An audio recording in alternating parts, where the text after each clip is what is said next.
Olá, estamos iniciando pela TV Supre, braço de comunicação da União Planetária, mais uma entrevista do Movimento 2022-2030, o Brasil e o Mundo que Queremos. Uma parceria da Universidade de Brasília, através do Núcleo de Estudos do Futuro, do Centro de Estudos Avançados Multidisciplinares, com a União Planetária.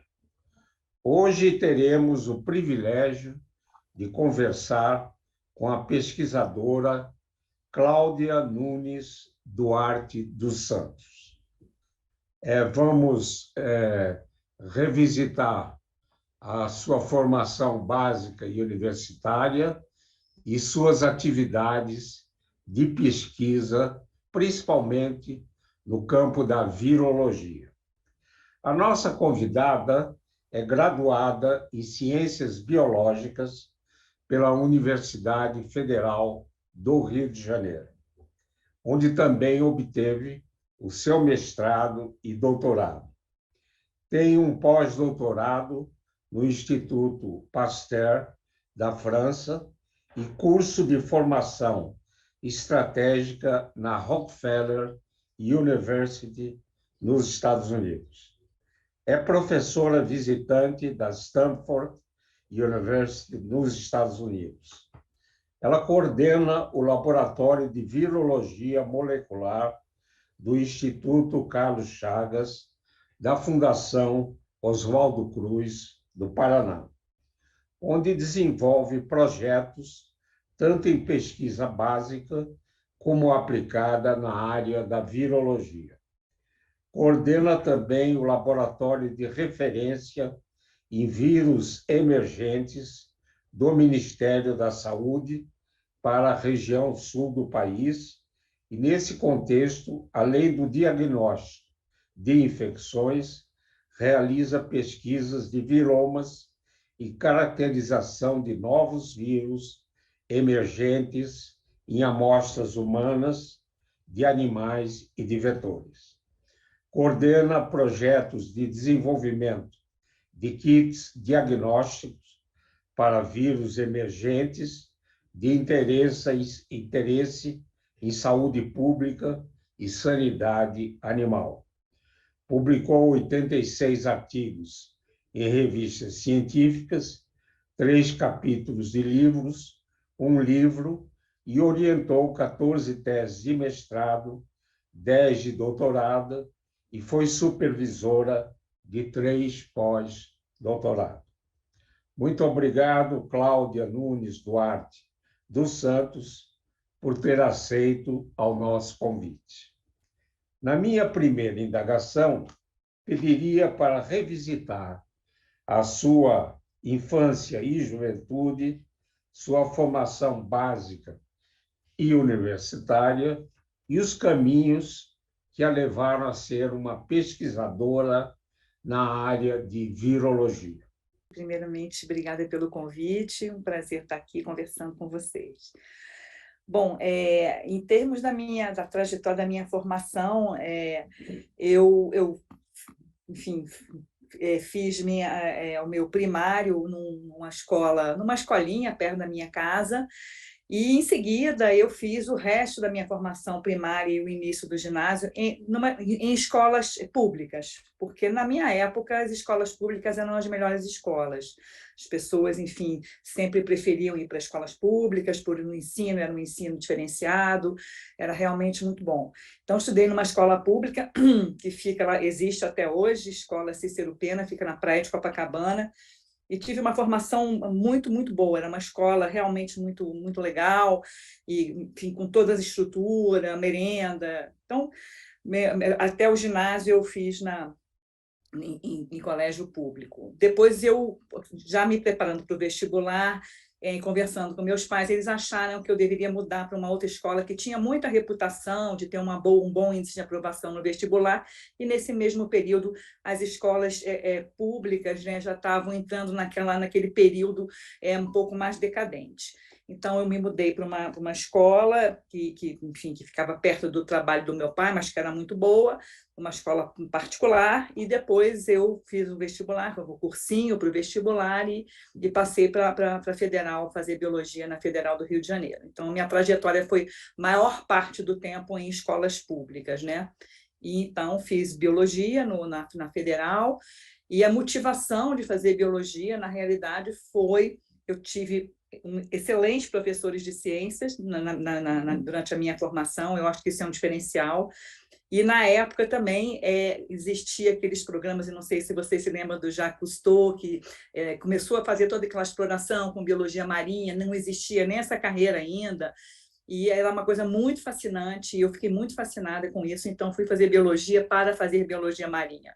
Mas, no meio do caminho, descobri outros atrativos, como a genética, que eu fiquei muito encantada com genética, e acabei fazendo genética molecular. Enfim, fui fazer biologia molecular. Mas, assim, em resumo, é isso, Isaac. Muito bom. Poderia descrever a sua atuação no Laboratório de Virologia Molecular do Instituto Carlos Chagas, da Fiocruz, do Paraná, na pandemia do Covid-19? Bom, é claro que eu posso. Eu vou só fazer uma pequena retrospectiva só para contar para vocês o que é. Na verdade, assim, então, como você mencionou, eu fiz meu mestrado e meu doutorado na Fiocruz do Rio de Janeiro, vinculada à Federal do Rio de Janeiro. Fui fazer o pós-doc fora e voltei. Então, fui para a parte, quer dizer, migrei para a virologia. Fiquei na Fiocruz, eu estou há 40 anos na Fiocruz, entrei na Fiocruz em 1982, em julho. Fiz toda a minha carreira dentro da Fiocruz, né? Fui contratada depois. E há 20 anos atrás, junto com Samuel Goldenberg e mais 2 colegas, viemos aqui para Curitiba para fazermos a Fiocruz no sul do Brasil. E aí eu iniciei o Laboratório de Virologia Molecular, que eu coordeno até hoje, né? Que é um laboratório que tem muitas atividades diferentes, que se permeiam, mas são diferentes. Então, só para resgatar como é que ele foi criado. Esse laboratório existe há 21 anos atrás. E, como você mencionou, a gente não faz apenas pesquisa. A gente também está envolvido com atividades de referência para o sul do Brasil e produção de kits diagnósticos.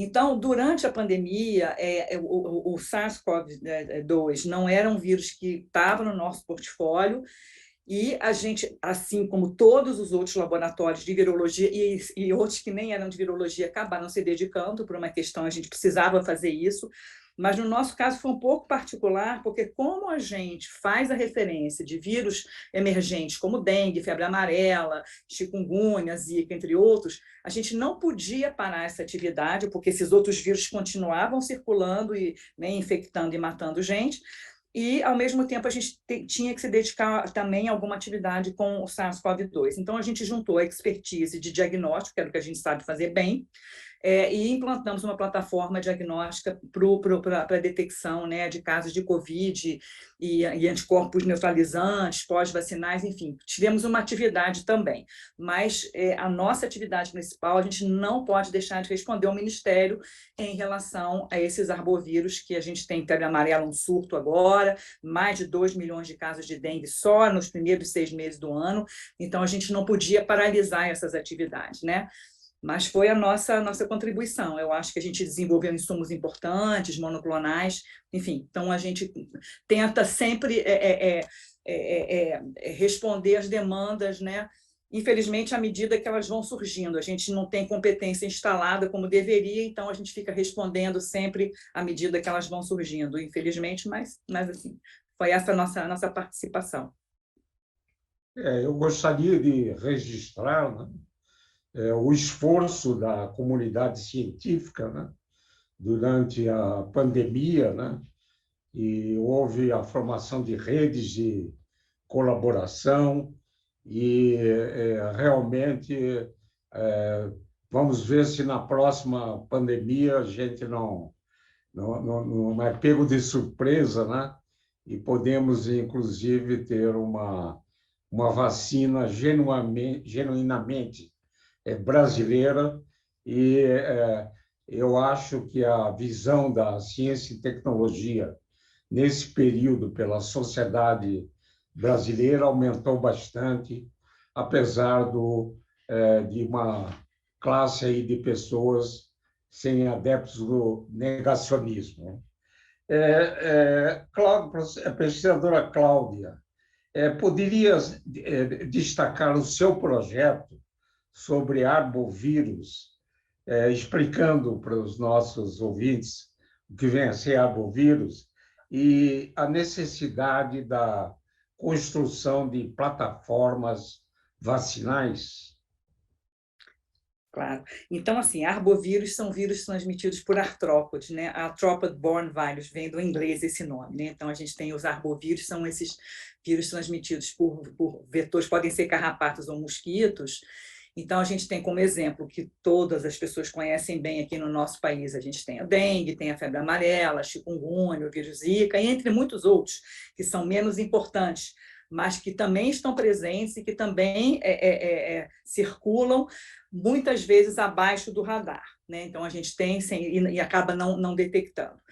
O nosso trabalho, como eu falei, as atividades se permeiam. Então, dentro do nosso serviço de referência, a gente recebe muitas amostras para realizar o diagnóstico. Essa é a nossa função. Mas entre essas amostras que a gente recebe muitas amostras também que a gente acaba detectando vírus que não são conhecidos, arbovírus que não são conhecidos e que têm potencial de infectar o ser humano. Então, eles são aqueles vírus potencialmente emergentes e a gente tem feito essa detecção para justamente o quê? Para a gente ter algum tipo de ferramenta ou competência instalada para quando esses vírus, eventualmente, se houver um surto ou alguma, enfim, uma epidemia, alguma coisa do gênero, a gente já ter a competência, pelo menos a gente tem ferramentas diagnósticas para detectar, a gente tem como fazer uma vigilância epidemiológica atuante, porque, como eu comentei, a gente está sempre correndo atrás do prejuízo, entre aspas, né? A gente poderia ter, a gente tem toda a capacidade, embora a gente tenha tido um corte muito significativo em termos de ciência e tecnologia, a gente esteja trabalhando com muita dificuldade, bolsas quase 10 anos sem aumento, enfim, os salários dos pesquisadores e professores universitários, embora com todas essas dificuldades, a gente ainda poderia ter, a gente tem competência, a gente tem capacidade, enfim, pessoas com uma formação excepcionalmente boa, a gente tem estrutura física para a gente ter esse tipo de desenvolvimento, e a gente não consegue. Na minha opinião, existe uma falta de diálogo entre a academia e a indústria. A gente poderia estar caminhando muito melhor e ter coisas já para ter essa competência instalada, para estar preparado para a próxima pandemia, que eles chamam de, né, o patógeno X, né, que a OMS chama. E a gente poderia estar, a gente já demonstrou que a gente é capaz de formar redes, a gente é capaz de trabalhar em bloco, a gente é capaz de dar uma resposta rápida. Então, essa é a nossa ideia, da gente conseguir detectar esses novos vírus e produzir reagentes para que a gente possa, então, fazer uma vigilância ou contribuir de alguma forma a fazer o diagnóstico, enfim. Mas existe esse abismo ainda entre academia e indústria que acabam atrasando muito esse desenvolvimento tecnológico. Mas basicamente é isso que a gente faz. Poderia, Cláudia, essa minha indagação não está no nosso script, né? Mas ressaltar a importância do Instituto Carlos Chagas, né, como instituição da rede Fiocruz no sul do Brasil, fazendo até um histórico dessa criação dessa nova unidade da Fiocruz, que eu tive o prazer de estar na inauguração aí em Curitiba. Exatamente, isso mesmo. E outras vezes também, que você já nos visitou, assim, muitas vezes, foi sempre um prazer. Esse instituto, enfim, ele foi criado, ele teve como, assim, o idealizador foi o Samuel Goldenberg, né? E nós viemos acompanhando, nós éramos 3 pesquisadores todos da Fiocruz, e a ideia realmente era, a gente tem um país de dimensões continentais, com biomas muito diferentes, com doenças, enfim, patógenos que circulam no norte, não circulam no sul, enfim, a gente tem essa diversidade, e a ideia era a gente usar a nossa expertise, o Samuel gostaria de fazer, então, fez, né, esse instituto, para que a gente pudesse estar aqui inserido e sempre trabalhando com um olhar no local. A gente queria estar inserido aqui, trabalhando com problemas que fossem importantes para a região, né? Não tinha Fiocruz, a gente sabe que tem unidades regionais no Brasil todo, devido ao tamanho e pelas características que eu acabei de citar, e no sul do Brasil não existia. Então, quando a gente veio, o compromisso era que a gente interagisse com a universidade, com as universidades, né, com a Secretaria Estadual de Saúde e com a Municipal de Saúde. E o que ocorreu foi eu considero um caso de sucesso, porque a gente tem até hoje, 21 anos depois, uma excelente relação, trabalhamos em conjunto, eles com a expertise deles e nós com a nossa. Então, assim, foi realmente uma interação muito, muito produtiva, continuamos até hoje. E, no meu caso, a gente começou a trabalhar com hantavírus. Hantavírus era um problema aqui no estado do Paraná, é uma doença com uma taxa de mortalidade de 40%. Ela está no Brasil todo, mas o Paraná ele detectava mais, a secretaria era muito atuante na vigilância, e não havia, por exemplo, um teste diagnóstico que detectasse. Então, eu tinha uma aluna que era médica, infectologista, de doutorado, e nós desenvolvemos um kit para detecção de hantavírus em 2005. Então, esses anos todos, a gente vem produzindo esse kit, porque é uma doença negligenciada, que acomete principalmente durante atividades laborais de agricultura, agricultores, né, majoritariamente, e ninguém se interessava em produzir um kit que não tivesse um retorno financeiro grande.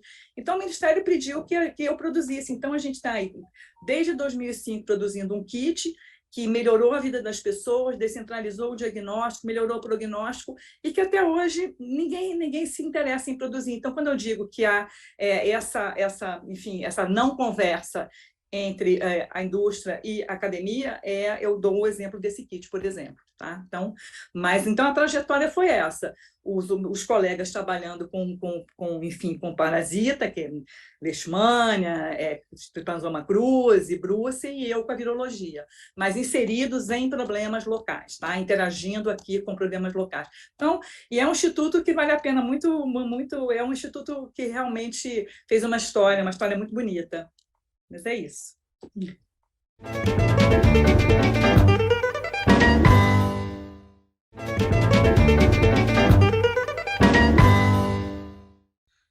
Considero que o Instituto Carlos Chagas é uma das unidades que estão na linha de frente do sistema da Fiocruz.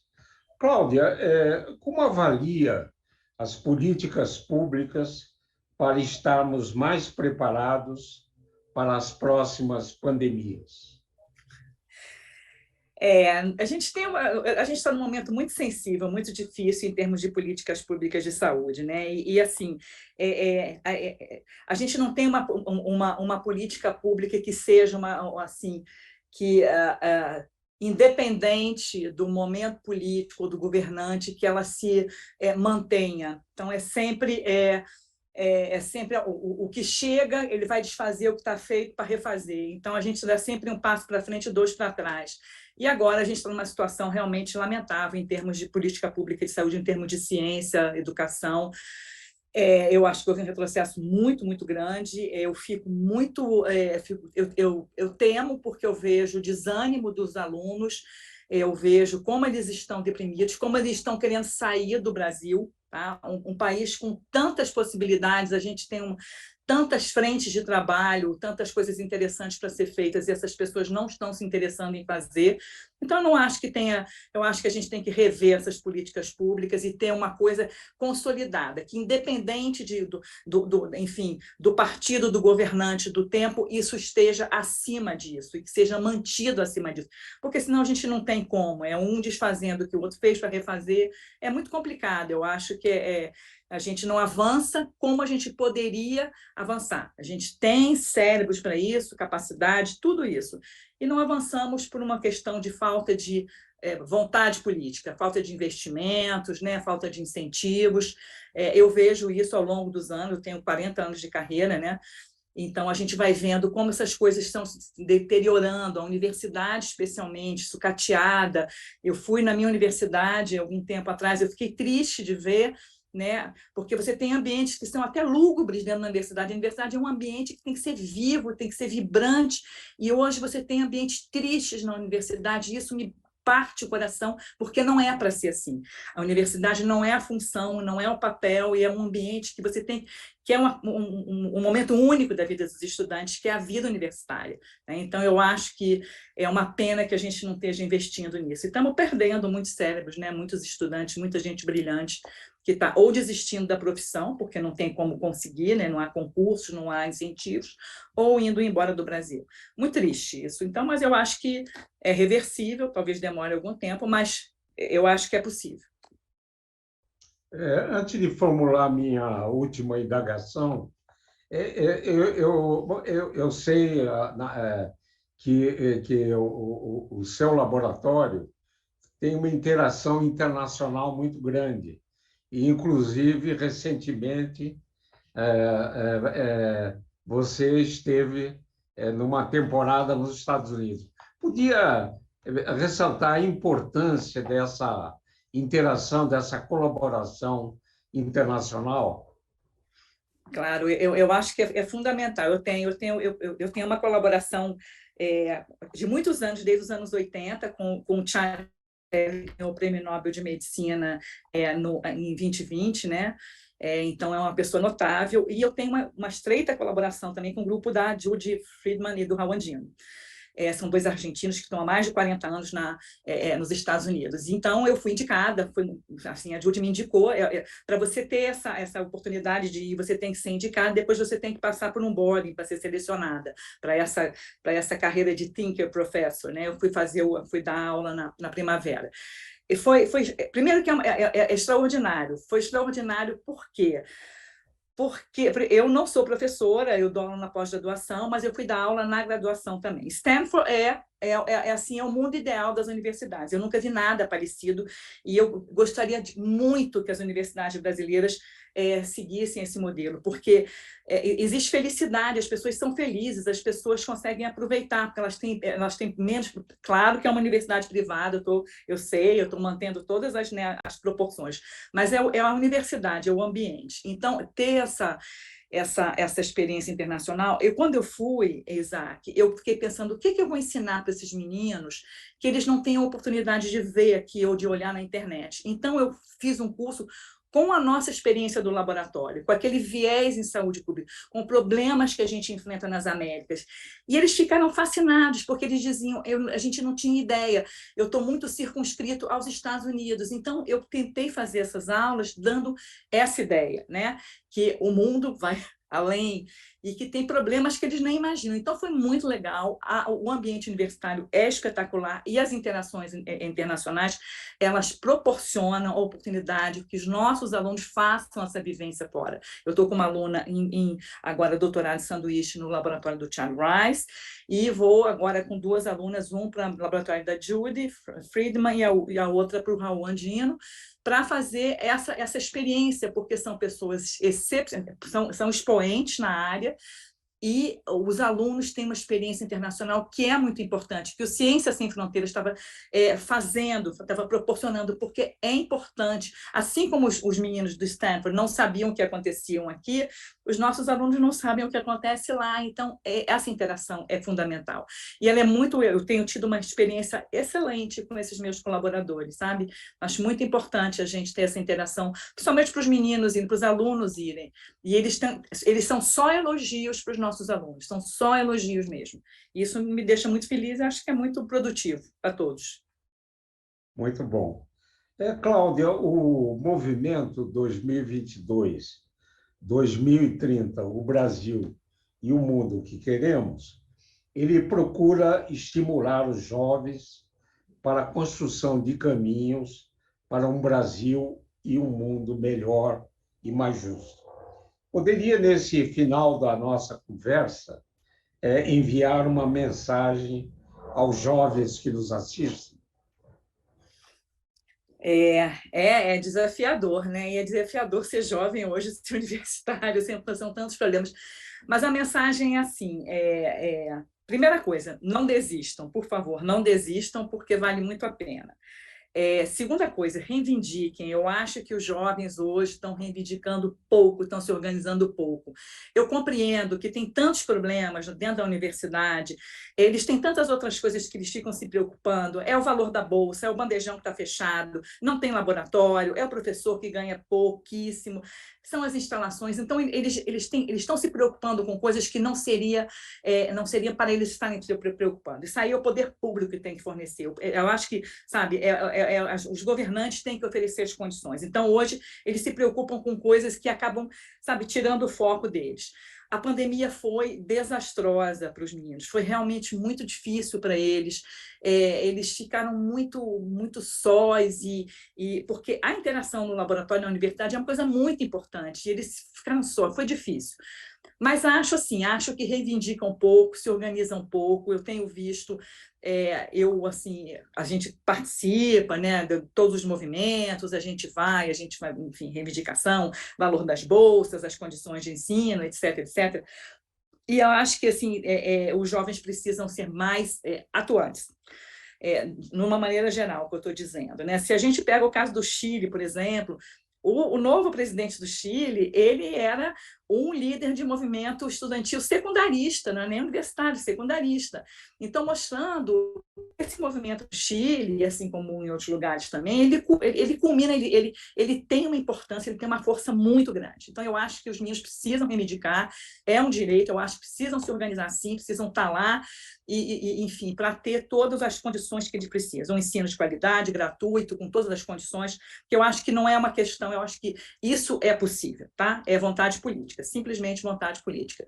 E assim, não desistam, porque tem tanta coisa espetacular para a gente fazer, carreiras tão lindas, coisas tão... Hoje em dia a gente tem internet, a gente tem tanta possibilidade de aprender, de viver, de fazer tantas coisas, e os jovens fazem tantas coisas ao mesmo tempo, ouvem música, estudam. Eu vejo meu filho, que eu não sei, sabe, é uma coisa, tanto canal que entra, tanta informação, e eles têm essa capacidade, eu não consigo nem me concentrar em duas coisas. Então, eu acho que é um momento muito especial, muito delicado, mas que a gente vai sair dessa, eu acho que vai melhorar, a gente precisa ter otimismo, precisa lutar para que isso aconteça, porque não vai acontecer se não tiver esse movimento. Vamos lá e vamos lutar para que isso aconteça, que a gente tenha essa capacidade de transformação. Mas eu acho que é isso. Cláudia, antes de a gente encerrar o programa, eu fiquei assim maravilhado com o cenário de rostos, né, que nos revela a grande diversidade que temos entre os seres humanos. Podia falar um pouquinho, meio minuto, sobre esse cenário? Esse painel aqui, esse Esse painel painel. é uma iniciativa, chama-se Companhia de Agosto. É uma cidade pequenina, em Minas Gerais, onde um arquiteto, eu acho que era um casal, se eu não me engano, um arquiteto, eles organizaram os artesãos locais, que não tinham nenhuma expressão, eles fizeram essa cooperativa chamada Companhia de Agosto, onde retrata exatamente isso, a diversidade. E esses painéis são compostos por diferentes artesãos, cada um faz uma carinha. Então, a gente pode ver que são muito diferentes, e depois eles montam isso. Eles têm várias obras, e isso eu acho que é o retrato do nosso país. E quando a gente se organiza, é isso que eu quero dizer, quando a gente se organiza, a gente faz sentido, a gente tem visibilidade. Então, eu acho que esse painel traduz bastante isso. Queria agradecer, Cláudia, por essa interessante, maravilhosa conversa, desejar que o Instituto Carlos Chagas continue com essa importante missão para a saúde pública brasileira. Muito obrigado. Esse e outros programas do Movimento 2022-2030, o Brasil e o Mundo que Queremos, podem ser acessados no canal YouTube da TV Supre. Gostaria de agradecer a atenção de todas e todos que estiveram com a gente e voltaremos a nos encontrar em uma próxima oportunidade. Até lá!